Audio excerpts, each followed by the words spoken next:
students, a very big and warm welcome to all of you. I hope you all are doing great. So student, before starting the session, let me introduce myself to you. This is Pooja Rawat with you, and today we are going to learn about an interesting chapter. Today's chapter name is Value of Time. Before starting the chapter, tell me children, क्या आप time पे उठते हो, time पे school जाते हो, time पे अपना होमवर्क करते हो?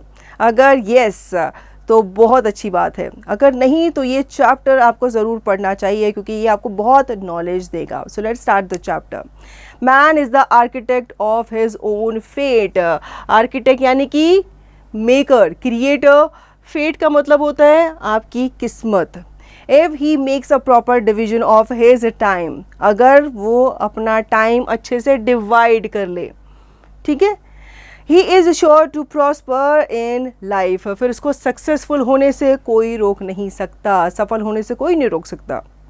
Time holds an important place in the life of man. बहुत इम्पॉर्टेंट रोल प्ले करता है टाइम हमारी लाइफ में. All the natural processes depends on time. आपने देखा ही होगा, सूरज जो है टाइम से उगता है, टाइम से वो सेट हो जाता है, मून आता है, हर चीज़ जो है सिस्टमेटिकली चलती है. अगर आप सीजन्स की भी बात करो तो वो भी टाइम पे डिपेंड है. ऐसा नहीं है कि गर्मी का मन नहीं कर रहा आने का, सर्दी आ गई, ऐसा नहीं है.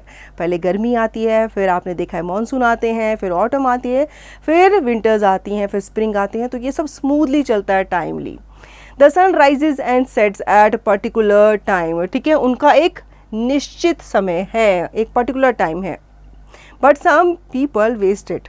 कुछ लोग जो है इसे क्या कर देते हैं, वेस्ट कर देते हैं, बर्बाद कर देते हैं. And later on they repent. उसके बाद में, लेटर का मतलब होता है बाद में, दे रिपेंट, वो फिर पछताते हैं. Time is money, it should be used wisely. It keeps moving. Time जो है चलता रहता है, किसी के लिए नहीं रुकता. It never stops. It never waits for anyone. ना ही रुकता है, ना ही किसी के लिए इंतज़ार करता है. Time once gone is gone forever. हमेशा के लिए चला जाता है एक बार जो टाइम चला गया. It is well said, time and tide wait for none. So we should not waste it and try to use every second of it. तो हमें इसे वेस्ट नहीं करना चाहिए, कोशिश करनी चाहिए कि पल पल को हम अच्छे से यूज़ करें, उसको अच्छे से यूटिलाइज करें. After knowing the importance of time, उसकी महत्वता को जानते हुए, a person can become a king and a foolish person can become wise. Students who care for time and study hard all the year they come first in their class. ऐसा ही होता है ना, जो बच्चे पूरे साल पढ़ते हैं, अच्छे से मेहनत करते हैं, वो फर्स्ट आते हैं. Student life is for gaining knowledge. Gaining यानी कि हमें क्या करना है, हमारी ये एज ऐसी है कि हमें नॉलेज एक्वायर करना है. Those who don't care for it regret during their exam. जो पूरे साल पढ़ाई नहीं करते वो एग्ज़ाम टाइम में पछताते हैं, रिग्रेट करते हैं कि काश मैंने ये पढ़ लिया होता तो आज मैं इसका आंसर दे पाता. Students can achieve their targets. ठीक है, यानी कि जो उनके गोल होते हैं, बाय वैल्यूइंग टाइम, टाइम को वैल्यू देते हुए अचीव कर सकते हैं. They should hear there teachers attentively. बिल्कुल ध्यान से आपको अपने टीचर को सुनना होता है. They should reach school in time.